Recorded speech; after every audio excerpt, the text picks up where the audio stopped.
नमस्कार जय जगन्नाथ। आज अध्याय मुझे भाव में किसी कथा कहवाक जो कथा कि आपंकर जाना निहाती दरकार कहीं आपण बीजेपी को बहुमत देकी ओडिशा को आनी किंतु आम भी चाहूँ बीजेपी यहीपर एक नेता को ओडिशार मुख्यमंत्री करूँ जी कि ओडिशार सबू लोकंर समर्थन पाइबे आशा को आग को लेकिन जापर। आपण मैंने समस्ते शुणी मोदीजी घोषणा करते 10 तारिख दिन से ओडिशार मुख्यमंत्री किए हम शपथ पाठ करेंगे किंतु ए पर्यंत ओडिशार मुख्यमंत्री ना घोषणा होनी। समस्त मन में गोटे सस्पेंस ओडिशार मुख्यमंत्री किए हम नवीन पर किए से लोकटी किए जी कि ओडिशार शासन भार को निजर कांधरे बोहीकि ओडिशा को आग को नब आज आम सुनार ओडिशार जो स्वप्नटा देखीचे सेटा को पूरा कर से व्यक्ति जनक किए आपण मान मन से जिनसा अंकी मारुव। मु कहे आपण मैंने बहु संख्यार कमेंट रे जहाँ को मुख्यमंत्री कले ठीक हम आपण मैंने कमेंट रे से जिनस लिखिक पठातु मुझे गोटे भल डेडिकेटेड वीडियो आने चेष्टा करी।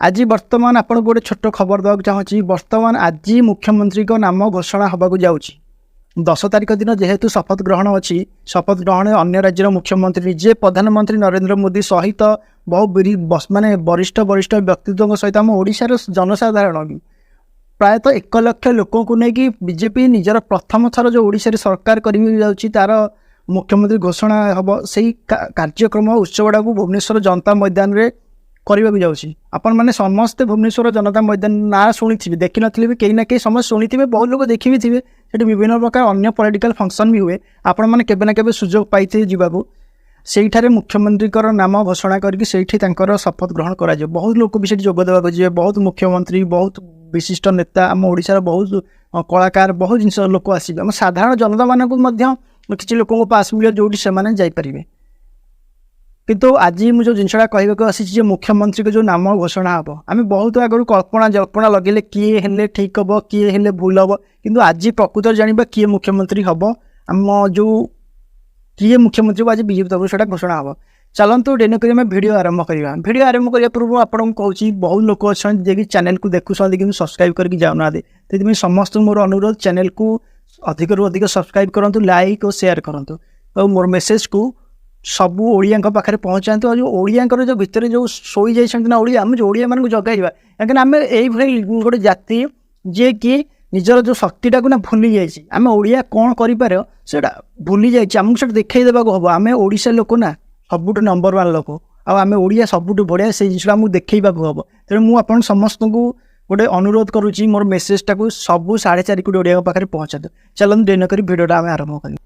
आपण मैंने समस्त जानी मु आगर गोटे वीडियो बनाई गिरीश चंद्र मुर्मू को ओडिशार मुख्यमंत्री करें किंतु आपण मैंने भी यही जिनस भी जानी धर्मेंद्र प्रधान भी रेस रे अच्छा कहीं बीजेपी जो संगठन ओडिशा सुदृढ़ करवा जदि कौ लोकर हाथ अच्छी सी हूँ एकुटिया केवल धर्मेंद्र प्रधान केवल एकुटिया नुह कि से मुख्य चेहरा भाव थे छड़ा बैजयंत पंडा भी अच्छा सहित आहरी अनेक नाम शुणा जामीक आम प्रताप षडंगी कहीं प्रताप षडंगी जड़े एभली लोक जी परिवार ना से अविवाहित से संपूर्ण जीवनटा को आरएसएस आउ बीजेपी समर्पण कर समर्पण कर सी जड़े दाबीदार हिसाब से आगू आसुँच ता छड़ा आमर गिरीश चंद्र मुर्मू जी कि मोदी सहित 25 वर्ष सहित जड़ित से गुजरात मोदी गवर्नान्स मॉडल को निज आखिरी देखी से मुख्यमंत्री को पर्सनल सेक्रेटरी थे गुजरात तेणु से मोदी गवर्नान्स को बहुत भल भाव जानते ता छड़ा धर्मेंद्र प्रधान सांगठनिक दक्षता केन्द्रमंत्री हिसाब से जो एक्सपीरियंस अच्छी सहित ओडिशा तो से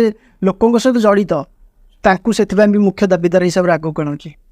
आ बैजयंत पंडा जी कि बीजेपी राष्ट्रीय उपाध्यक्ष पोस्ट अच्छा से जड़े माने बहुत बढ़िया नेता हिसाब से ओडिशा को आसीपारे किए हम मुख्यमंत्री यहाँ मन समस्त मन में गोटे कल्पना जल्पना चली आज किंतु तार अंत घटव आउ बीजेपी किए मुख्यमंत्री हम सेटा जना पड़। विभिन्न गणमाध्यम कहते मुख्यमंत्री रेस रे प्रथम अच्छा कि आमर धर्मेंद्र प्रधान जोटा काफी हद तक सत कथा मुख्यमंत्री रेस रे सबुठार प्रथम अच्छा आमर धर्मेंद्र प्रधान द्वितीय अच्छा गिरीश चंद्र मुर्मू। आप कहे गिरीश चंद्र मुर्मू तो एजाए से तो माने इलेक्शन ही लड़ी ना कहीं गिरीश चंद्र मुर्मू को करने को चाहते कहीं देखो गिरीश चंद्र मुर्मू इलेक्शन लड़ी ना किंतु से जन ओडिया घर मयूरभंज से ओडिशार लोक शासन क्षेत्र में बहुत माने भल भाव जिनस को देखी आप जानते एस जयशंकर से भी जड़े आईएएस ऑफिसर आसिक माने आमर भारतर ପ୍ରତିରକ୍ଷା ମନ୍ତ୍ରୀ ହେଇଛନ୍ତି। ଆଉ ଆପଣ ଜାଣିଛନ୍ତି ଏସ୍ ଜୟଶଙ୍କର କେଉଁଭଳି ଭାବରେ ୟୁକ୍ରେନ୍ ରଷିଆ ଯୁଦ୍ଧ ସମୟରେ ହ୍ୟାଣ୍ଡେଲ୍ କଲେ ଲୋକଙ୍କୁ, ଆମର ଛାତ୍ରମାନଙ୍କୁ କିଭଳି ଭାବରେ ଆଣିଲେ।